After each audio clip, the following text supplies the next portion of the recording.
Hey, everybody. Welcome once again to the ABA's bi-weekly What's This Bird Live. I am Nate Swick. I'm do digital communications here for the American Birding Association and also host the American Birding Podcast. If you're a listener of the American Birding Podcast, thank you.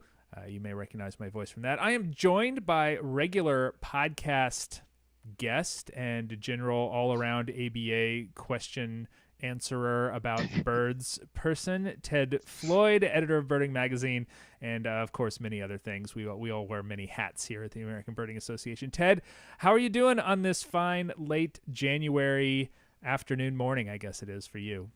Well, we are having a sort of a dreary, bleary East Coast sort of Friday out here in Colorado. The weather's actually been very unusual for us for the past more than 48 hours. Now we're having sort of a low cloud ceiling and humidity and even an ice storm, which of course nobody in Colorado is used to. So everybody's slipping on sidewalks and stuff like this. So this reminds me of my days long ago back in Pennsylvania, New York, and Massachusetts and places like this. So it really feels like Boston instead of Colorado today. So I'm feeling just a little nostalgic actually for the way things used to be. But yeah, it's been quite cold here this week as well. We had a lot of snow early on in the week, and my kids are home from school. I think that the school district used the snow as an excuse to ride out this COVID thing for a little while.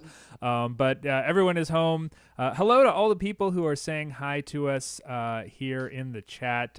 Colin Conroy, Ronan Okara. Hello, Ronan. I remember you I gave a talk at the Bluegrass Bird Festival back in the pre-pandemic days in Kentucky, and Ronan was one of the folks there. Chris Steinke from Texas. Carl Bendorf, former, current? From right up the road from me. Hi, Carl's Mia McPherson, a regular listener. Yeah, Carl is a former board member of the American Birding Association, if I remember correctly. It's great to see all of you here virtually if we cannot see you in real life. And as always, I'll explain a little bit about what we do here.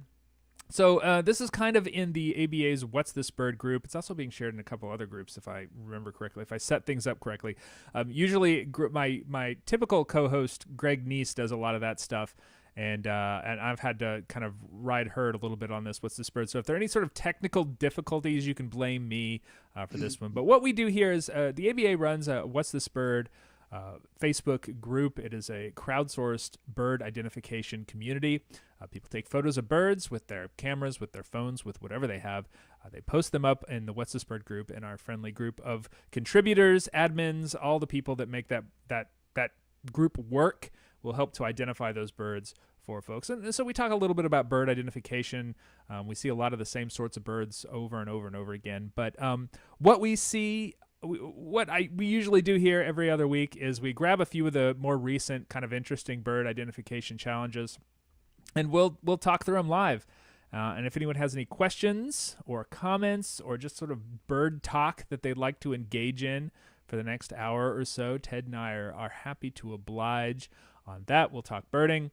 We'll talk bird identification. We'll talk birding culture. We'll talk all sorts of stuff. I'm vamping here for a little while we let some folks come in. I hope people are signing up and saying hello to us. Hello, George. Hello, Chris Steinke. Hello, Cinnamon Stewart. I recognize a lot of these names. We have a lot of sort of regulars who join us on this.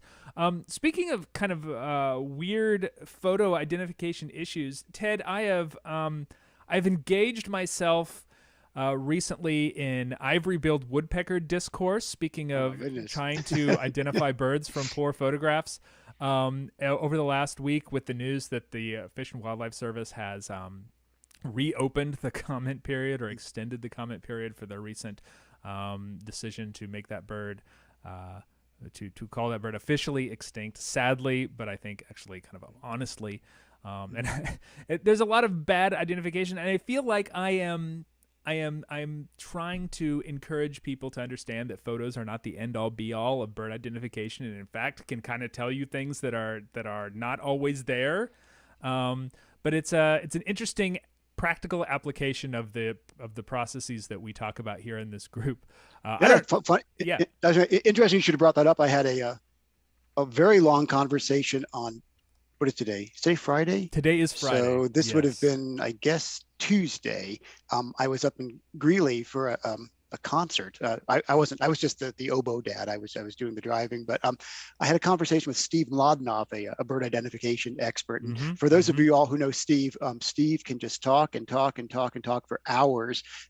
All of it very, very worth hearing. I'm going to get to photos in a second here, but I have this weird habit that when I'm on the phone, I kind of like to pace around, and especially since I was outside.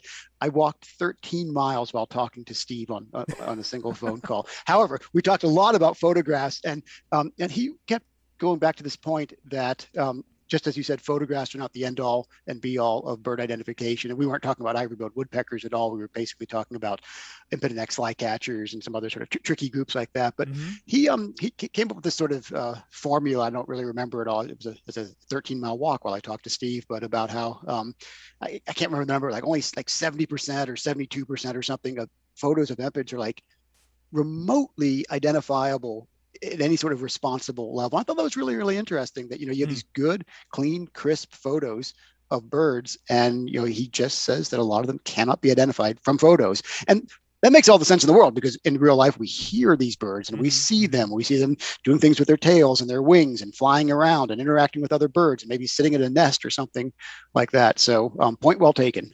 Yeah. I mean, it's tough, and we talk about this a lot in this space, that, bird ID from photos is not always the same as bird ID in the field. There's a lot of context clues that you get from identifying birds in the field that are quite different from what you get from a photo. It's actually kind of a different skill, a different but related skill to bird identification in the field. There's sometimes you can see field marks in photos that you can't see in real life. Sometimes it's the other way around. There are field marks you can't see, and sort of knowing what you see versus knowing what you can't see and can't make guesses about is a skill that takes some time, I think, for people to kind of understand.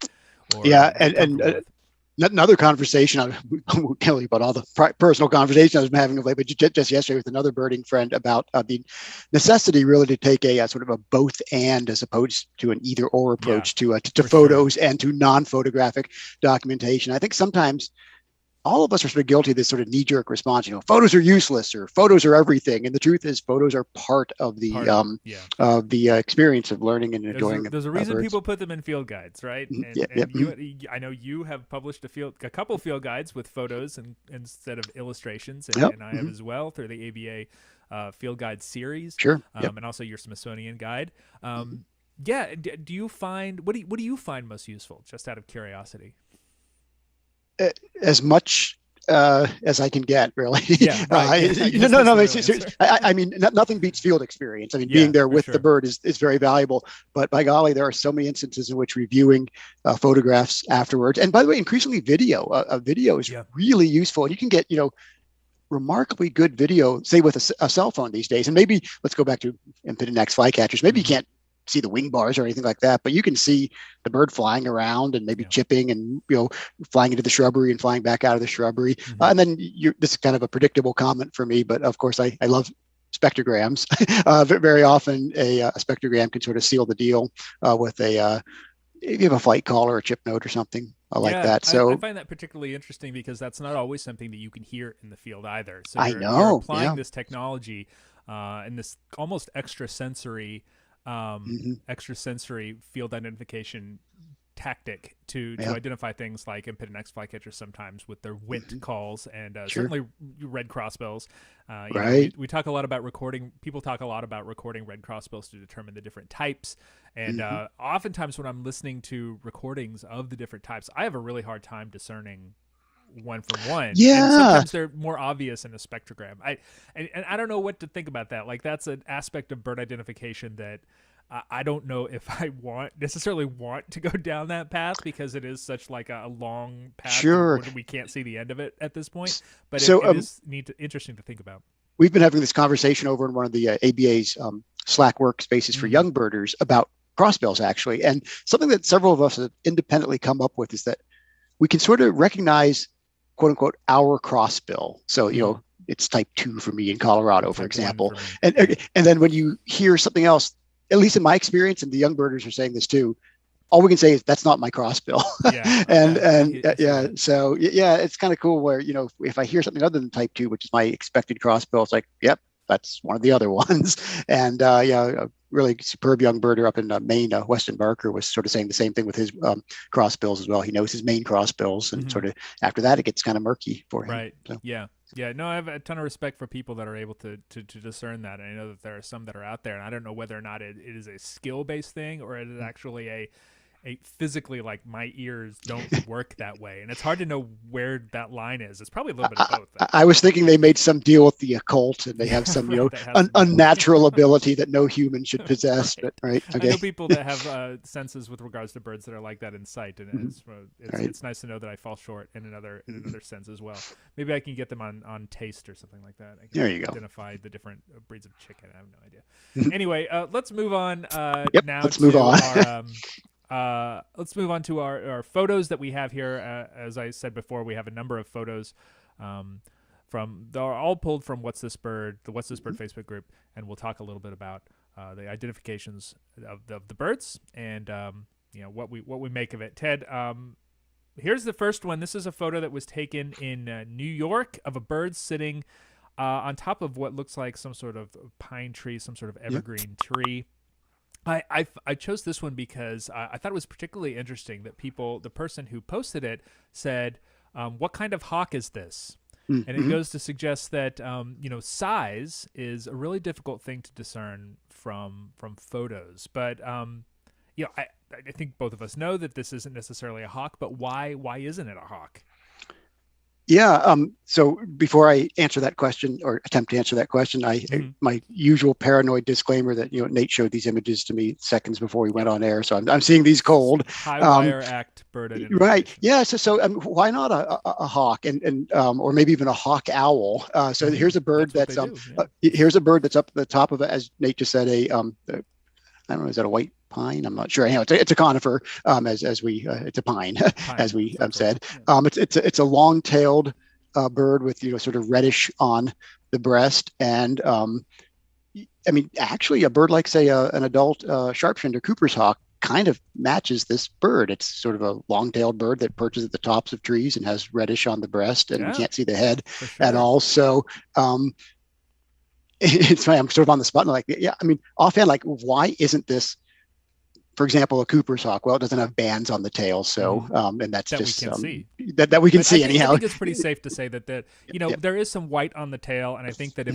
if we can see that on the tips of the outer tail feathers, then we would probably be able to see the bands on the tail, the white and black bands on the tail. And I'll also say that, and this is just sort of something I'm now picking up unconsciously, but probably picked up on subconsciously. I am making this kind of like calculus where I'm adjusting the size of the bird relative to the needles on the pine tree there. So this isn't like big enough to be even a really small raptor like a kestrel, which is red-breasted and long-tailed, or a sharp-shinned hawk, which is also red-breasted and long-tailed. So this gets me into the the songbird or passerine variety here, and I'll just say that what immediately leaps out to me on this bird is that it's got a nice long black tail with white tips to the outermost and sort of second outermost rectrices, and it's got bright, big, bulgy rufous sides. And by the way, an American robin looks a lot like this bird. I don't think that this is a robin, although it's kind of robin-like to me too, with all that black and white of the tail. So my mind goes to both Eastern towhee and actually American robin on this bird. So, but it goes especially to Eastern towhee with the, from what I can see of the bird there, with the long black tail and the white tail corners. But if it weren't for that, my mind would actually sort of go to American robin on this bird. So I'm vacillating between robin and towhee. Yeah, I was pretty firmly in American robin just from my gut reaction when I first saw this photo. But now that you've sort of convinced me that Eastern towhee might be a good one. I mean, this goes to show the sort of difficulty of identifying birds from a single photo, as Carl Bendorf rightly points out in the comments. In real life, one would see the head turn, you'd see the bill shape. It would probably be vocalizing in some way, and that would all American robin and Eastern towhee in this angle. This may be the only angle by which you might confuse these two birds, but any other angle it would be much easier. And I'm going to sound like I'm sort of waffling here, and I guess I am. But if we had just all of this bird but the tail, that's just completely and utterly an American robin to me. Yeah, for sure. If you gave me only the tail, that's like really an eastern towhee Yeah, to me there. But that sort of top, the everything on that bird but the tail really looks like a robin to me, with the dark head and the dark wings and the very extensive red on. It's not just on the sides. The bird used to be called the rufous-sided towhee, but all over the breast and much of the belly as well. So the tail is weird, but American robin does have white tips on the outer. Absolutely. Although they're extensive here. So I'm going to go 60 robin, 40 towhee on this one, and lean robin. But it actually first suggested towhee to me, but robin sounds good to me too. Yeah, I mean, sounds better actually. But the only thing that the main thing. I mean, if we're thinking about what this bird is doing, I can say that I probably see more robins sitting on top of bird trees like this than I have seen towhees, which tends to be closer to the ground. But that doesn't necessarily mean that I haven't seen towhees sitting up high like this. Okay. I'm probably in the same way. I chose this photo thinking that it was going to be pretty straight ahead American robin, and now I am second guessing myself. I'm going robin, but I'd like to see a bit more. Hey, just for fun, and this is getting into the weeds here, but Nate, I think you're aware that Colorado finally has its first rufous-backed robin, and and I guess this actually probably isn't a rufous-backed robin, but American robin. Just to be clear, we're talking about the American robin, which, if I'm not mistaken, but somebody will correct me here, is the state bird. It's the state bird of New York. So I think that's right. It's either that or the eastern bluebird. I know it's one. Yeah, right. And I'm maybe robin's Michigan or something. I can't remember, but it's a thrush. And this bird is, I think, a thrush, and I think a robin. Yeah, Wayne Klockner points out that the rufous sides aren't as defined as they might be on a towhee, which is absolutely true. The only thing I would say to that, and that's only playing devil's advocate here, is that if it's cold outside, those birds are going to be kind of fluffed up, a little bit rounder, a little more borby, and the rufous sideds might look as though they're larger than they actually are. But Matt Igleski notes, I'm trying to look at the white outer retrices, which is the tail feathers, to figure out if they actually are white. Yeah, good. Oh, that's a good point. Yeah, good point. Yeah, I mean, I'm inclined to go with robin as well, but this goes to show the difficulty of a single photo, of using photos to identify birds, which is what we were talking about early on in our discussion. Let's move to something a little bit easier, Ted, a little bit more straight ahead. Here is it's blurrier, but certainly a softer focus here. Okay. But it is more kind of all over brown, a little paler on the underparts between the legs. There's some interesting things going on here. So the first thing I notice is that I think it's in cattails, or I think we're in marsh. Phragmites. Yeah, we don't have that yet in Colorado. Give us a couple of decades, right? But Phragmites or some sort of marsh plant. So this is a bird with a long bill, I think, and a quite long tail, and a sort of flattened out shape, and it's creeping through the Phragmites or other marsh vegetation. So it looks wren-like to me. And we're in Florida, which gives us a number of wren possibilities. Carolina wren leaps to mind when I think of birds and wrens in Florida, but this bird isn't nearly as rufescent, as sort of warmly colored as Carolina wren would be. It's got way too much of a tail for like a house wren or a winter wren. So I think we're in that marsh wren, sedge wren category in here. And I go to marsh wren. And if you're good with that, I want to talk subspecies, but let's first see if you even think this is a marsh wren. Well, wren, we agree there.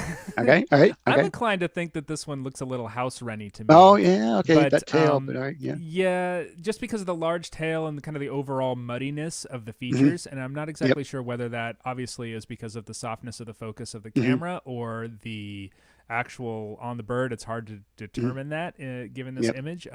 My just inclination is that it's more muddy on the face than you would be. With kind of a very faint eye line. I think it's a house wren, but I'm open to listening to marsh wren. I've seen marsh wrens and Phragmites before. So.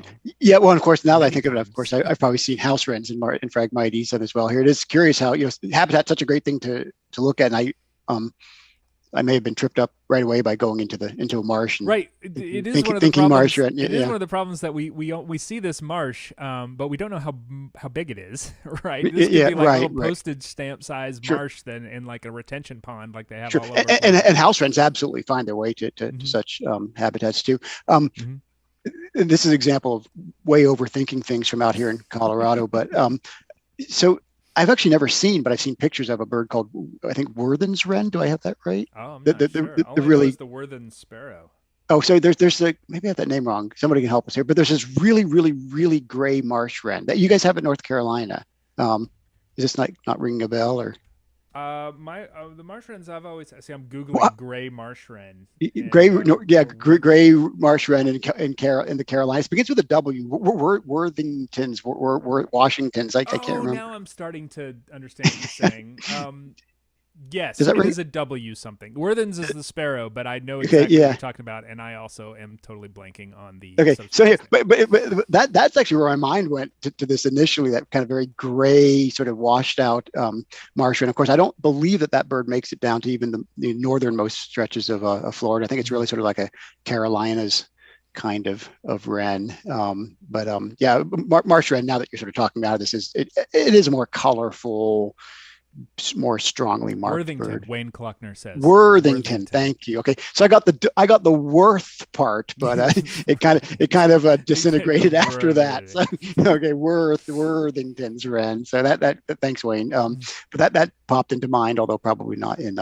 Florida. So anyhow, I can go with house wren on this. It does look pretty long-tailed for a house wren to me, but that's okay. Yeah, it is pretty long-tailed. I don't know, like wren bodies are so weird. And usually when I see a house wren, it really does have that sort of cocked up tail, Mm-hmm. like it's Yep. a V. You know, the body's Yep. right here and the tail's right here. And when I see them stretched out like that, kind of more horizontal, it's more of a house wren. But Yep. I mean, and I do think house wren is the call here. But Okay. yeah, it is Yep. Cool. interesting to think marsh wren for this one as well. Yep. So we're 0 for 2 for now, or at least I'm 0 for 2 so far. Well, I should say over. That's why we had you on, Ted. We need to I'm know very, that very, very, everyone yeah, can misidentify birds. I'm very much up for conjectural identifications here, but no, it's a useful point, and actually, Nate, sort of to your almost like a setup at the beginning there about the perils of a single photo. It's very entertaining, it's very educational, but the point you made very well earlier, or maybe Carl made it earlier, is that this bird would be moving around, it would probably be giving Be chip calling, notes, yeah. right, and doing other cool things. If it's a wren, it's making noise. I think that's Yep. the one thing we do know about wrens. Yes, indeed. Let's move on to the next photo. This one comes from Delaware, and Okay.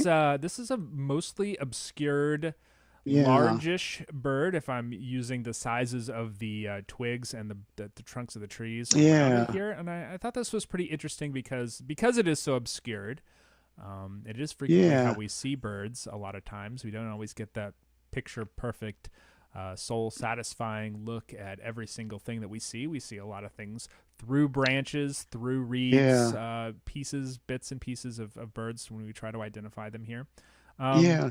yeah, where would you start with this one, Ted? Right. So it's funny, with that original presumptive robin, the question arose, could this be a hawk? And then you got me thinking like, well, why isn't it a hawk? And it just didn't look like a hawk. So this absolutely looks like a hawk to me. And but it's kind of this like funny question, like, well, why isn't it a thrush or sparrow? Let's ask a question like, why isn't this bird actually a sparrow? Mm-hmm. You mentioned the It perspective is of streaky. it's streaky and it's just sort of hiding in the brush. And there's something about this that just suggests to me a bird that's like 2 feet long, but I can't justify that. So this is a bird that, well, let me just come out right up front and ask you. I think this is a red-tailed hawk. Do you agree with that? I agree with you. Okay. All right. So I see so many red-tailed hawks. I don't see this particular kind of red-tailed hawk with the really dark on the throat, the eastern red-tailed hawk, all that very common in Colorado. But just so many field marks. The powerful yellow feet there with the talons that I think I can see, especially in the right part of the bird. I can see a little bit of the bill, and then I can see what we call the cere, which is that fleshy yellow part. So these are features that are adding up to hawk for me. Yep. And Folks on Facebook have said head and body proportion too Yeah. small, head too small for Sure. the body to be a sparrow. Yeah. Substantial yellow legs and feet. You can't see the Right. yellow legs and feet Yeah. very well on that Yeah. one. So bare parts are valuable. And again, we're seeing that what we call the cere, that the fleshy part on the bill and the yellow feet. I think I'm seeing actually some red tail on this bird, sort of puffy. We see I think that the you are undertail accurate. coverts so sorry, I can't click on the image and show you all anything, but we're looking at the bird from below and we see the very puffy white undertail coverts. But just so from my angle, sort of just to the to my left, so to the bird's right, it looks like I'm seeing some red tail poking through there as well. And again, this is sort of an unhelpful thing to say, but just many of us, like you and me, see so many red-tailed hawks that kind of like just seeing family members or something like that. Yeah. We're doing this like subconscious calculus, the streaking on the breast, the cold brown back with a little bit of that white intruding on the back, and even you can see the white on the head, the dorsal or back sides of red-tailed hawks are very mottled. That's coming through as well. So, but yeah, it's funny. This could be a sparrow, but like it's not for some of the reasons we've worked through. But just when you throw this image up at me, I don't think I consciously say, yellow cere, yellow feet, a bit of a red tail. No, it's funny. It kind of leaps out as a hawk or a robin or a wren. Yeah, I have occasionally likened birding, certainly once you get a certain familiarity with it, as like learning a language or knowing a language, right? So you're a bilingual person, you speak, let's say Spanish and English. When someone speaks to you, let's say you're having a conversation in English and someone speaks to you in Spanish, you don't think about the response once you are fluent. Right. And I think a lot of birders do that too, right? Because we don't necessarily think about why we identify these birds. You just sort of do it. It's just like it feels like this and this and this. It feels like a red-tailed hawk. And I understand that is not always useful because if you're a novice, you want to know why your verbs are conjugated in a certain way. You need to know that stuff. You need to know the tense, the gender of a different noun. But if you're a fluent speaker, you don't necessarily think that stuff. It just sounds right or it feels right. And you look at this bird, you think of the field marks for a red-tailed hawk. Belly band, red tail, mottled back. You can't necessarily see those in this image at least not very well. Right. And I think sometimes we're sort of putting or ascribing what we expect onto a picture like this and seeing those things, even though we don't necessarily see them. So it's useful to kind of walk through them. Yeah. Hey, just to address a conundrum here that might have occurred to some of us, sort of occurred to me is, how about another hawk, like let's say an immature accipiter? And all things considered, it's kind of hard to rule out an immature accipiter.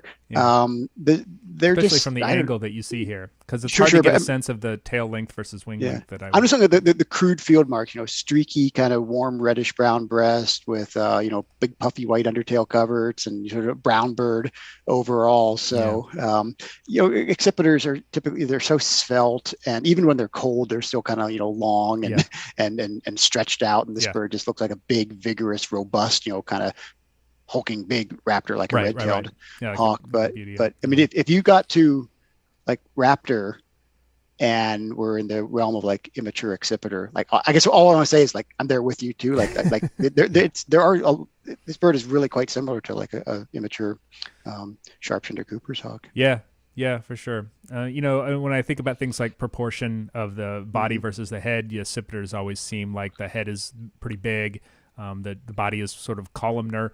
But if the bird is puffed up like this, it's hard. And Cameron Cox says recognition. It's pretty simple. Yeah, it's recognition. You recognize the sound of a language that you speak. You recognize a bird that you've seen so many times that it becomes kind of second nature just to say what it is. And muscle memory. Mia McPherson also says, it's a lot. There's a lot of various analogs that we can tie to this. But it's you do it enough, you feel comfortable doing it again. By the way, did you just mention Cameron Cox's name? Did we get that right? Yeah, Cameron Cox. Okay. Yeah, no. So shout out to Cameron. He was for several years he ran our photo quiz in birding, and really got me and other people thinking about some of those questions. So sort of how we just look at something and go in one direction or another. And I remember some of the photos that either he submitted or that he worked with from other folks and would write about really got me and a whole bunch of other people thinking about this sort of whole question of how we even like begin to process information in the first place. So good to know that Cameron's out there. Cool. Yep. All right. Thanks, folks. We'll move on to the next one. We're halfway through. It's 6 images. Okay. All right. And so we'll move on to this next photo from Oregon. I wanted to get, a bird from the western part of the continent here. I didn't want it to be all eastern birds all the time. Here's a close-up. We can't really see a ton on this bird. No tail, no wings, no feet, no much of anything. Well, this bird is huge, so it must be at massive. least the size of a red-tailed hawk. Eagle. Right. Of course, because as we know, there's stellar sea eagles all over the ABA area. Right. Now, so we're in Oregon, which rules out some birds, but also admits all sorts of other possibilities. This just screams sparrow to me. It's a blobby, fairly dark bird with a huge bill, nice malar, which is that little black whisker, coming down from the base of the bill there. So, by the way, towhees come to mind. There are some towhees. What is in a towhee if not just a big sparrow? Right. So a towhee is a sparrow, and I think in a thing of photo quizzes, in the photo quiz in the next issue of Birding, we have a really cool hybrid towhee. It's different genera of towhees, and so the rufous-crowned sparrow we now know is basically like a towhee. It's just called sparrow, but it's related to really? It's like related to canyon towhee. They're melazoni, right? Mm-hmm. Yeah, so that I think I have that right. So, and actually, so a bird like dating myself here, brown towhee. What they California towhee. So in Oregon, California comes to mind for this bird. But in fact, actually, California towhee can look like this. But I'm seeing a golden crown on this bird, and also a nice not sort of to black. Put too fine a point on it. Right. It's a bit of that postocular stripe there, and a bit of dark on the malar, and just sort of general rufous up above the eye. So all of this suggests to me that we're looking at a golden crowned sparrow in the genus Zonotrichia. Yep. However, I want to just say that a lot of white-crowned sparrows, young white-crowned sparrows, can be quite golden-crowned and quite dark in the winter months. And I always get kind of nervous about birds at the golden-crowned, white-crowned divide. And I think this is still a golden-crowned sparrow, given just how much golden crown there is to it. But beware of imposter white-crowned sparrows. Some of them can be surprisingly golden crowned-like. I would agree with you on golden crowned sparrow, despite the fact that living in the eastern part of the United States, this is a bird that I do not see frequently. But it's got that classic Zonotrichia look, which is a really chunky sparrow with a big head and a very large, kind of cute eye, kind of plain all over. I don't know how useful it is. Do you find it useful to try and narrow sparrows down to their genus, their genera, before you go even farther? It is sparrows more than most birds are sort of well suited to that sort of precision, I think. Yeah, Ken Kaufman and I were just talking about that. So when I was a youngin, I was hugely influenced by what he called the generic approach to sparrow identification. That was in a book he came out with, I think, in 19. As generic as referring to genera, genus, not necessarily the basic approach. Yeah, and I guess it can be both. And I picked up on that and kind of never let it go. So yeah, to me, Zonotrichia, Spizella, Passarella, that really is important to me when I start to realize that the birds in the genus Zonotrichia not only sort of sound the same and have sort of similar aging, molten plumage sequences, that their heads sort of look generally the same, but even like behavioral characters, like their propensity for singing in the winter. So I really do often go to that, what Ken called the generic approach to identifying sparrows, and I've applied it, I think, successfully in in other groups, like, you know, big groups like flycatchers, warblers, and so forth. So yeah, I'm a kind of a genus guy, with the understanding that we're forever reassigning Right. birds. I was just going to say the problem with that approach in sparrows in particular is that the last decade or so has thrown several monkey wrenches into that approach with all the reassignment of genera among the sparrows. Yep, I agree with that as well. So I still think that as we get better and better at knowing how these birds are related to each other, that understanding, and the genus, by the way, just going way off on a tangent here, it's a human construct. It's just it's a group of similar species. I mean, it's not much more than that. So maybe we can have taxonomic levels higher or lower than genus, subgenus or supergenus or something like that. But I do really like to think of closely related groups of birds. So within the warblers, within the flycatchers, within the sparrows, that really helps me. Yeah. Well, here's a question that you may be especially suited to take on, Ted. How much does that affect the way that you think about birds? How much does that affect your mindset? What I mean is that we used to think that some sparrows in the genus like Puaceae were Ammophila for a very long time, and so we would assign them with maybe like Ammophila is a mess now too, but the like Bachman sparrow and Rufus crown sparrow, used to be in the same genus. Used to be the same genus, but now they're not at all. Right. You said Rufus crown is more like a Towhee now. Like, how does that change the way that we feel about these birds? I think here's another example: warblers and vireos. We used to think that they were quite closely related, and people would get them confused. But now we found out through genetic sequencing that they're actually not all that related, and so their differences maybe become more acute when you realize that they are not closely related. It's weird how your mind associates these similarities, but as the science comes out, then we focus more on the differences.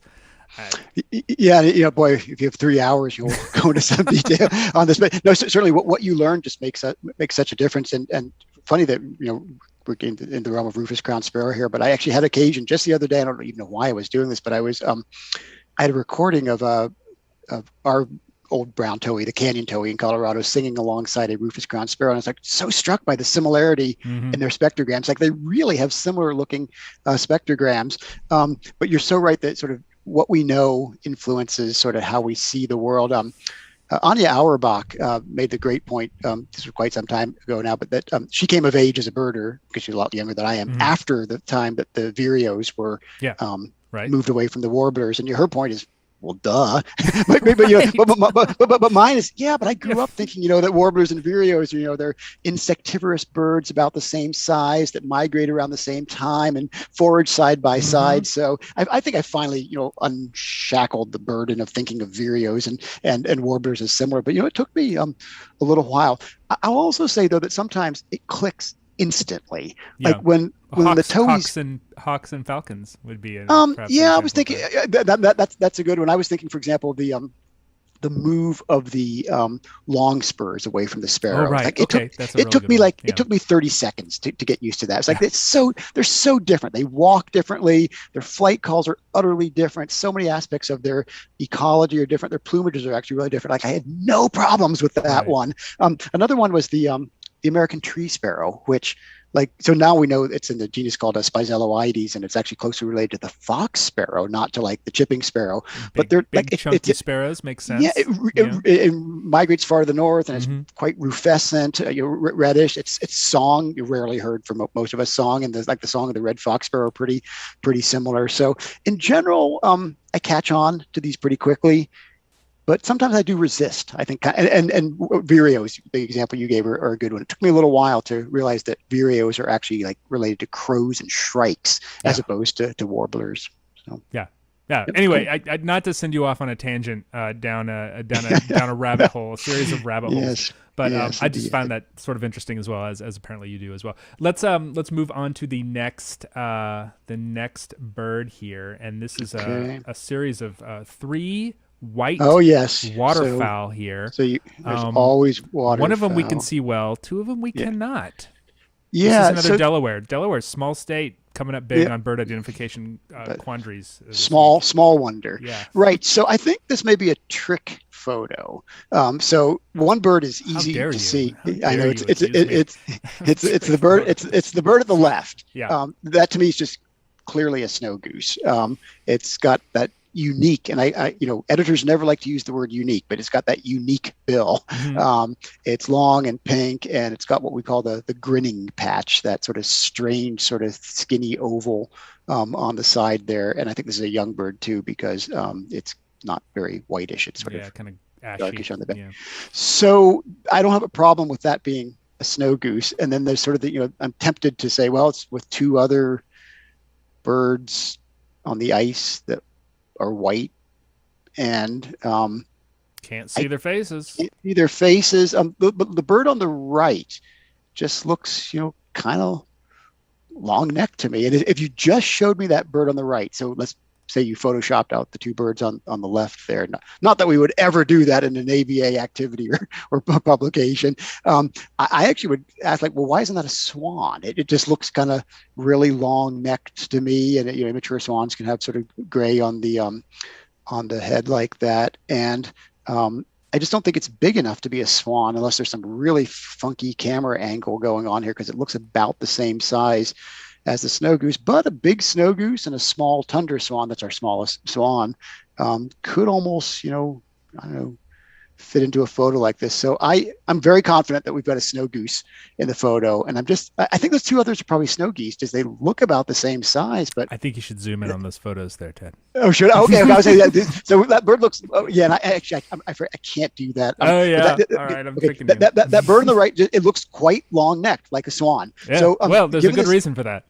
Give this hint. Okay, so if this is a swan, I'm going to go with a small swan. Like, yes, I think that's fair. Our smallest swan is tundra swan. That's got to be, of course, by far the most common swan in Delaware. Yes. As well. There's been a discussion that I became aware of only like in the past hour of, I guess there's a whooper swan somewhere in the east now. Is that right? Yeah, in Ohio. In Ohio. Obviously, Okay. questions of provenance are ongoing.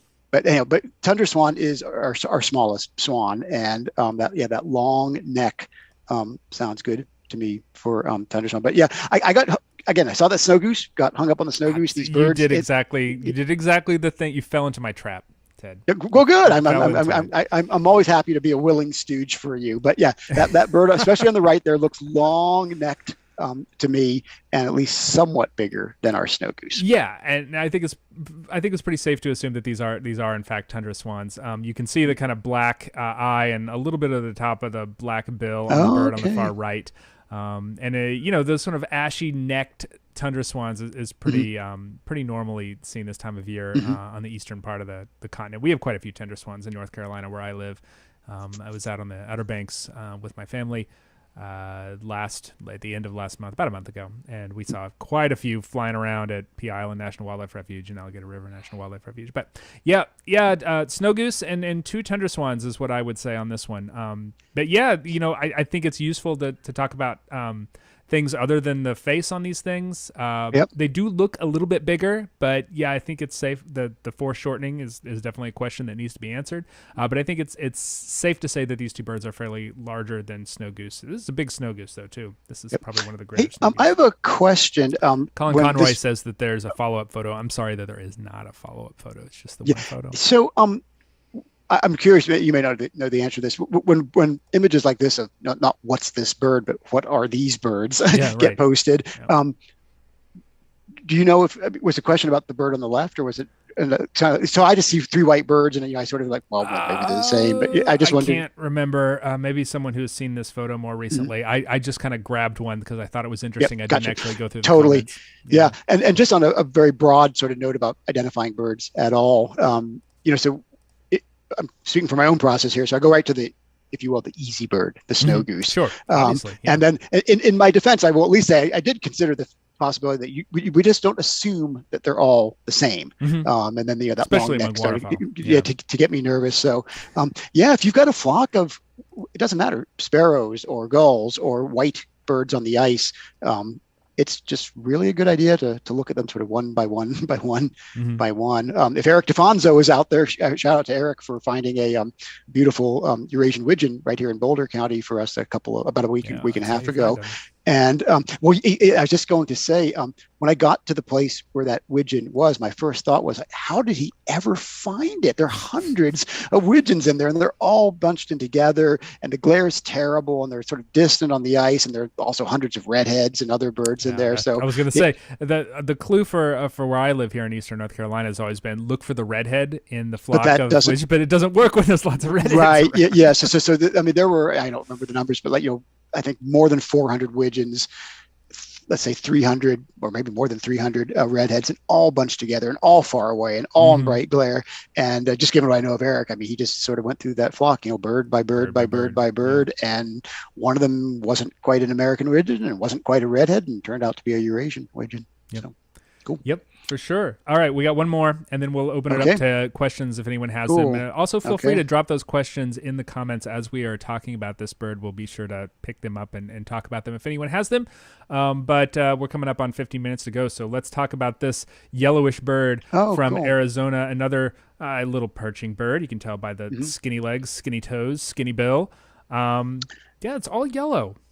Yeah. Nice. So before I even go there, I just want to make a comment that we are here in Arizona in the West, and we also were in Oregon a moment, which enables me to make an entirely gratuitous remark that the ABA is going to be in the Southwest next month at the San Diego Bird Festival. So Kelly Smith and I, and also my daughter, Hannah Floyd, will all be representing the American Birding Association there. So for those of you all who are in Oregon or Arizona or anywhere else, come see us in San Diego next month. Absolutely. But to this bird. So yes, it's all yellowish, and it's got that fine needle-like bill. It's huge in the frame. It's a good photo. But those you see those little mesquite leaves there. So this is a small bird. So I think we've got ourselves a winter warbler. For sure. And when we looked at sort of all yellow birds in the winter, I think especially for somebody like you in North Carolina, but also for me in Colorado, our mind goes quickly to, or it should go quickly to, orange-crowned warbler, which is a very good place for your mind to go. But I don't think that this is an orange-crowned warbler. It's quite long-winged and short-tailed, and it's got this really blank face, just that beady black eye, plain as can be face. Guileless bird. Yes. So this all adds up to me for a bird that can really be an orange-crowned warbler lookalike in winter, which is the yellow warbler.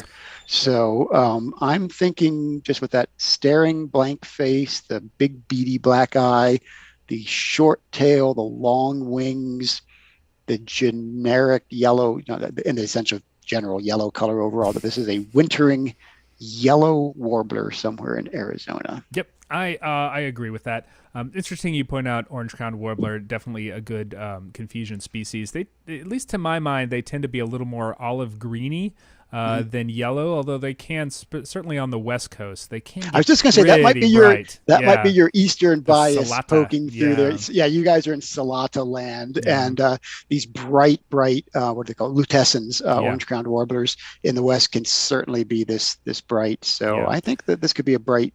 I mean, I don't think it's an orange-crowned warbler, but we could see orange crowns, I think, this bright in Arizona. Yeah, for sure. And one thing that really points at aims in the direction of yellow warbler over orange crown, at least to me, is the fact that that bill is really pretty thick. I mean, it's a thin bill for a perching bird, but for a warbler, it's pretty thick and long. Whereas orange crown warbler, always to me, always looks like it has such like a dinky little needle bill, and it's a bit decurved, as I recall, right? That could be, that could give the impression as well. Yeah, this one just looks hefty, heavy for a warbler, and everything else, certainly a yellow warbler for that one.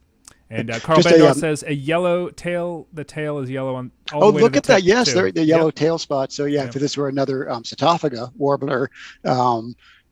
Like a really bright palm or something like that, we'd be seeing white tail spots on it as well. Yeah, I think, Nate, you and I sort of make this remark almost like every single time we're together here, but I love how you can see some things about the ecology of this bird here. So because it's so long-winged and has those dark wings, we're dealing with a long-distance migrant, and an orange-crowned warbler, which is one of our shortest distance migrants for warblers, is really kind of, when you train yourself to think this way, it's weirdly short-tailed and long winged. And I'm exaggerating a little bit here, but those wings, the wingtips, even in this weird angle, practically go back to the tail tip. That's not quite the case, I know. But if this were an orange-crowned warbler, the bird would appear much longer tailed and relatively shorter winged. So that's another nice point of distinction. Yes, for sure. Oh, hey, Nate. And also, we would probably hear this bird go chip at some point, which is so different from that little of the orange-crowned warbler. So a nice thing about warblers in winter and on sunny days in Arizona, which it looks like a nice sunny day in Arizona, is they're pretty vocal. Yep. So for sure. Yellow warbler, very good. We've got about 10 minutes left. We'll be happy to take any questions and talk about birds. Before we get to those, while you're thinking up your questions to stump Ted or myself, or even just promote any sort of interesting bird conversation, of which we are certainly happy to indulge in. I'm trying to fix your crop here. The crop of your image. No, it's nothing you can do. It's something I'm trying to do, and I probably should just let it be. There's a little black line above you because I didn't do a very good job cropping. I could also just sort of me being a down. Anyway, I would say that if you enjoy these sorts of free resources that we provide to the birding community, please consider joining the American Birding Association at aba.org/join. Your membership helps to provide helps provide us to keep doing what we're doing for birds, and also you get a lot of really cool things as a member. You get our magazines, our publications, lots of publications that are really cool, and opportunities to travel with us, discounts to a few of our partners like Beauty O Books, and a lot of other cool things. But most of all, the sense of helping to support the birding community, if that's the sort of thing that motivates you. We certainly appreciate it. aba.org/join is the way to do it. All right, so let's take some questions. Judy Gilbert asks, how can you tell a female from a male blue jay? My short answer is you really can't, but the blue jays, it's really only matters to the blue jays, and they can. Yeah, I'm not aware of differences in plumage or behavior, vocalizations between them. Yeah, they're pretty much the same. Unless you've seen them copulating, I don't believe that you'd be able to notice those. John Davis asks, in his area, which is southeast Nebraska, had been seeing a lot of yellow-rumped warblers. He wants to go see one. What is your advice for finding yellow-rumped warblers? And are we restricted to southeastern Nebraska for this? I think that the tips that you would give would be pretty general. I don't know exactly where to go to find them in southeastern Nebraska, but I know how I would go look for yellow-rumped warblers. Well, let's just limit this to southeastern Nebraska. So I'd get right there along the the Missouri River, find some place like Fontanelle Forest and some like tangles with berries in them. So yellow-rumped warblers are, I haven't been in Omaha in a long time, but they're there in the winter, but in fairly small, I'd say probably in very, very small numbers. Wait a few months and they'll be all over the place. Right. If you can just wait until April, southeastern Nebraska will be overrun with yellow-rumped warblers. So they're pretty scarce right now. However, if you have to see a yellow-rumped warbler like today, actually come to San Diego with us next month, or go hang out with Nate, especially on the coast, because some yellow-rumped warblers the other day, actually. Yeah, those coastal bayberry thickets, especially in the mid-Atlantic and then south, obviously into the Gulf Coast region. It's just an incredibly common bird there. If you're looking for them, though, I would get real familiar with their call note, which is this kind of dry chip sound, and they make that pretty frequently. And they're not quiet. You should be able to find them that way. Missouri River, those sort of thickets, that's a great place. I was going to suggest go near water as well. Ponds, willow trees, stuff like that, kind of overhanging stuff. It's a good place for them. Just about anywhere where you can find them. Yeah, and they're very active. Often they'll form little flocks of 2s and 3s, and sometimes more. They so we saw that picture of the yellow warbler earlier. That's a bird that to me is usually sort of just gleaning pretty close to the vegetation. Yellow-rumped warblers will often fly out and do some fly catching. So if you see a warbler that goes out 15 or 20 feet, catches a bug and goes back, it's quite likely a yellow-rumped warbler. And finally, I'll just say that we have 2 broad types of yellow-rumped warblers in the ABA area, in fact worldwide. So the myrtle warbler out in Nate's neck of the woods, and then we have both myrtle and Audubon's warblers when you get farther west. Yep, for sure. Has anyone seen the stellar sea eagle lately? Joan Zapale asks, and thank you, Cinnamon Stewart, for snagging that question. Yes, South Bristol, Maine. It was seen today. There you go. So Stellar Seagull's still hanging out in Maine. But just for fun, I'm not going to have a chance, I don't think, to see that Stellar Sea Eagle unless it's there for a long, long time. I have really enjoyed reading some of the comments in eBird about that bird. I mean, the descriptions are great and the photos are great, but just there's something about this bird that is just bringing out this poetical flourish in people who, I mean, so often I think, Stellar Sea Eagle 1, sea photo or something, and they're just these, I don't know, just eloquent expressions of the finest in American nature writing associated with this Stellar Sea Eagle. So if you're really bored and cold in the next day or so, check out some of those Stellar Sea Eagle comments. I'm getting a kick out of reading them for sure. Yeah, Ronan O'Cara notes in reference to the blue jay discussion, and actually a reference probably to the northern mockingbird discussion. Any difference under UV light about males or females? Yeah, I would. I don't know for sure on this, but I would suspect that the answer is probably yes, because of course birds can see in the ultraviolet spectrum, and we can't.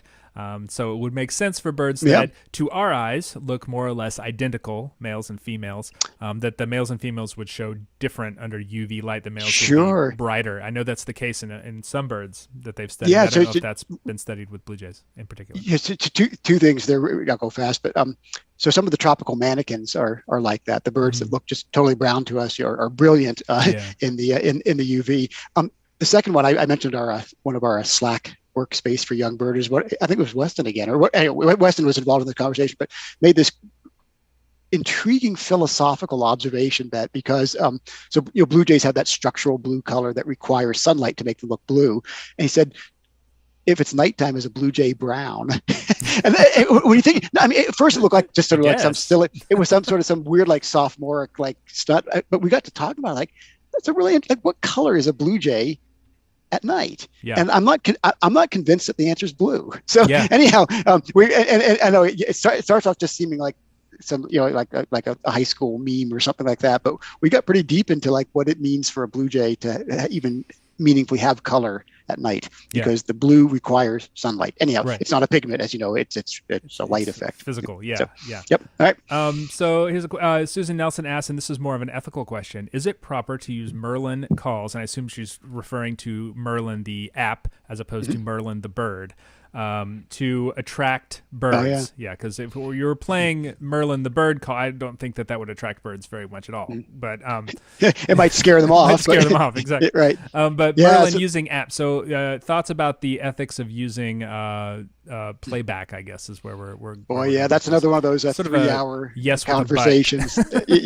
So sure. I actually that's a good way of putting it. I know that feelings run strong when it comes to playback, and again, we're up against the hour here, and I don't have 3 hours here. But can you discuss the ethics of using playback in 15 seconds? But I will, and I'm deflecting. I'm being a little bit of a politician here. But in addition to the questions for the welfare of the bird, I think it's very important to think about the